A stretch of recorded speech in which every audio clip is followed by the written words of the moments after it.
Ciao a tutti ragazzi, ben ritrovati in un nuovo video del mercato Batman napoletano. Come state? Spero tutto bene. In questo video andremo a parlare dei top e dei flop giocatori più clamorosi nella storia della serie. Partiamo dai flop più clamorosi della storia della Serie A. Se vedete che quarto laterale è perché ci sta il computer, se avete visto un'ombra nera che stavo mettendo a posto il computer per tutti i nomi che mi sono segnati. Allora, io direi di partire subito con i flop. Allora, come prima flop abbiamo Diego Forlan quando è andato all'Inter, che diciamo tutti i tifosi dell'Inter, ma tutti i tifosi di calcio in generale, si aspettavano che faceva bene, che segnava a profusione. Però Diego Forlan si è comportato da, diciamo tra virgolette, da fantasma, segnando 2 gol in appena 18 partite. Poi Andres Anderson e Patrick Kluivert, che sono due giocatori, non è un unico giocatore per chi non lo sapesse, che sono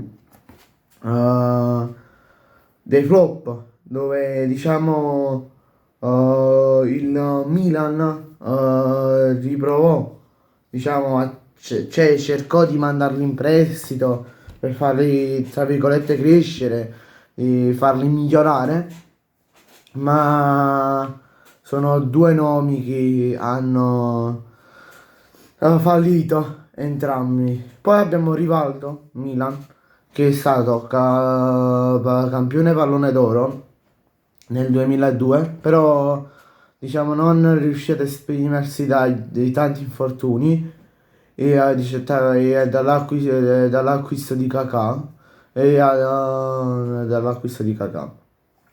Poi possiamo dire pure Javier Pastore, che è stato acquistato dalla Roma e è stato indicato da tutti i tifosi della Roma, ma in generale anche tra i giocatori tra i più deludenti nella storia, tra a livello di aspettative, di costo e roba varia. Poi abbiamo anche Diego Trista, che è stato preso dal Livorno, è stato acquistato dalla Spagna, che in Spagna faceva ma molti gol. Però quando è arrivato a Livorno segnò deludò molto e segnò molto poco. E poi alla fine diciamo è stato rescisso il contratto. Poi abbiamo l'ultimo nome prima di passare ai top giocatori più importanti, più clamorosi della storia della Serie A. Allora, come ultimo nome vi faccio Caraballo Pisa, che è stato uno dei leggendari flop degli anni 80, famoso per i suoi consigli e per aver lasciato casa sua piena che era stracolma di animali. Vabbè, ora passiamo ai giocatori top ai giocatori top della Serie A. Allora, partiamo dagli attaccanti fantasisti. Allora, abbiamo Diego Maradona, Diego Armando Maradona, sempre nel cuore. Roberto Baggio, Francesco Totti e Zlatan Ibrahimovic. Allora, Diego Maradona è uno dei è il più grande giocatore della storia, a prescindere della Serie A e tutto, della storia del mondo del calcio, perché è venuto da Barcellona a Napoli, forza Napoli sempre, e ha trasformato il Napoli da una squadra, tra virgolette, piccola a una delle squadre più importante al mondo, portando la vittoria dell'Europa League e di 2 scudetti. Poi Roberto Baggio, uno dei talenti più cristallini della sua epoca, ha incantato il mondo con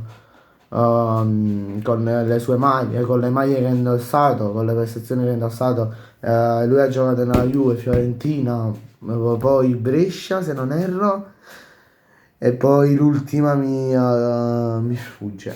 Poi abbiamo Zlatan Ibrahimovic, che sappiamo che personalità ha avuto. Ha giocato poi per il Milan, per l'Inter, per la Juventus, forza Napoli sempre. Stava forse Napoli sempre alla fine.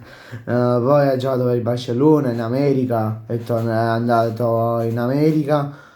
Poi è tornato in Italia, a Milan, per dimostrare che poteva dimostrare molto. Poi abbiamo come centrocampisti Kakà, che ha giocato nel Milan, non l'abbiamo citato prima, e ha vinto anche il pallone d'oro. Abbiamo anche Andrea Pirlo.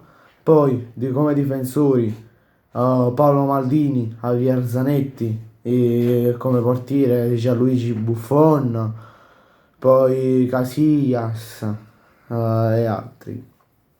Poi, cioè no, Casiglia no, scusate, mi sono confuso un attimo con un'altra serie che stavo pensando di fare. Vabbè. E poi un altro centrocampista che mi sono dimenticato di citarvi è Marek Hamsik, centrocampista offensivo del Napoli, è stato anche capitano prima dell'arrivo di Mertens. È stato tipo capitano per 1 o 2 anni e poi è stato preso Insigne, è stato fatto capitano per dopo un annetto tu. È stato il simbolo di Napoli per sempre, lo porteremo sempre nel cuore, ma chiaro Hamsik. Bene ragazzi, grazie a tutti per la visione, ci vediamo in un prossimo video, mi raccomando iscrivetevi al canale e lasciate un bel like, ciao!